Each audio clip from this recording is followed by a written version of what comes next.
Breaking news hero Allu Arjun పై మరో ఫిర్యాదు అందుతోంది. ఢిల్లీలో national commission for protection of child rights NCPCR ను కలిశారు బీసీ పొలిటికల్ జేఏసీ నాయకులు. పుష్ప 2 బాధితుల తరపున ఆ జేఏసీ ఢిల్లీలో పోరాడుతోంది. కమిటీ నేతలు మొన్న ఎన్హెచ్ఆర్సీని కలిసి అల్లు అర్జున్ పై ఫిర్యాదు చేశారు. దీంతో ఇప్పుడు ఎన్సీపీసీఆర్ ను కలిసి అల్లు అర్జున్ తో పాటు సంధ్య థియేటర్ యాజమాన్యం చిత్ర యూనిట్ పైన చర్యలు తీసుకోవాలని కోరారు.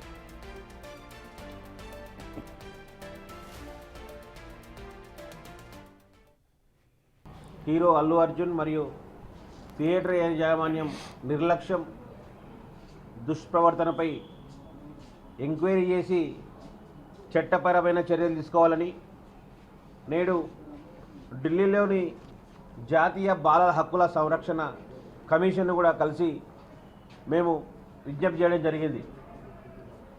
మరి డిసెంబర్ 4th నాడు జరిగిన్ని రోజులైనా ఇంతవరకు ఆ కుటుంబాన్ని కూడా పరామర్శించకుండా ఉన్నటువంటి పరిస్థితుల్లో మేము జాతీయ మానవ హక్కుల కమిషన్కు మొన్న కలవడం జరిగింది శుక్రవారం. వెంటనే వేగంగా స్పందించిన తెలంగాణ ప్రభుత్వం శనివారం రోజు అసెంబ్లీలో ప్రకటన చేశారు ముఖ్యమంత్రి గారు. ఇక నుంచి ప్రీమియర్ షోలు కానీ తర్వాత టికెట్ల రేటు పెంపు ఉండదు, ఈరోజు సామాన్యుల జోలికి వస్తే ఎవరిని కూడా ఈరోజు వదిలిపెట్టే ప్రసక్తి లేదు అని చెప్పి హెచ్చరించడం కూడా జరిగింది. మరి ఈ సందర్భంగా తెలంగాణ ముఖ్యమంత్రి కూడా మేము కృతజ్ఞతలు తెలియజేస్తూ ఉన్నాం.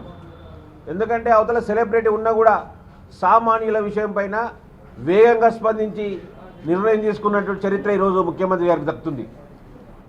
అంతే అది జరిగినప్పుడు బాగానే ఉంది, కానీ తర్వాత మళ్ళీ అల్లు అర్జున్ ఏదో సాధించినట్టు ఆయన సినిమాలు అనుకుంటున్నాడో మళ్ళీ ఏదో కానీ మళ్ళీ ఒక ప్రెస్ మీట్ పెట్టి అవి ఫాల్స్ అలిగేషన్ అని చెప్పి గవర్నమెంట్ని అనే పరిస్థితి ఈరోజు ఉందంటే ఆయన కళ్ళు ఏ విధంగా నెత్తికెక్కినాయో ఒకసారి అర్థం చేసుకోవచ్చు. ఒక సీఎం మాటనే లెక్క లేకుండా ఆయన పోలీసులు చెప్తున్నది అవాస్తవం అని చెప్తుంటే ఆ రోజు జరిగిన విజువల్స్ కూడా ఈరోజు అన్నీ కూడా ప్రభుత్వం కూడా పోలీసు అధికారులు కూడా బయటపెట్టిన పరిస్థితి నేను చూసినాం మనం. అందుకే ఈరోజు జాతీయ బాలల సంరక్షణ కమిషన్ కలిసినాం. ఆర్టికల్ 21 ప్రకారం ఈరోజు జీవించే భద్రత హక్కు కూడా భంగం కలిగింది. భారత రాజ్యాంగం తర్వాత బాలల హక్కులపై ఐక్యరాజ్యసమితి కన్వెన్షన్ కిందటువంటి హామీ ఇచ్చిన ప్రకారం ఆరోగ్య హక్కు కానీ జీవించే భద్రత హక్కు అదేవిధంగా హాని నుండి రక్షణ హక్కు ఉల్లంఘన కూడా ఈ యొక్క సంధ్య థియేటర్ ఘటన ఉదాహరణగా నిలిచిందని మేము చెప్తా ఉన్నాం. కాబట్టి ఈరోజు 8 ఏళ్ల కుర్రాడు చిన్న పిల్లాడు, ఆ పిల్లాడికి ఎంతో ఉజ్వల భవిష్యత్తు ఉండే, ఇప్పుడు ఆ పిల్లాడు బ్రెయిన్ డెడ్తో బాధపడుతూ చాలా ఇబ్బందుల పరిస్థితి ఉంది. మేము మొన్ననే డిమాండ్ చేసినాం పుష్ప 2 కలెక్షన్లో 10% మా కుటుంబానికి ఇవ్వాలని. అదేవిధంగా ఈ ఘటనపై పూర్తి స్థాయి విచారణ చేసి సమగ్ర విచారణ చేసి కఠినంగా శిక్షించాలని చెప్పి బీసీ పొలిటికల్ జేఏసీ పక్షాన మేము డిమాండ్ చేస్తూ ఉన్నాం. ప్రభుత్వం కూడా వెంటనే స్పందించాలి.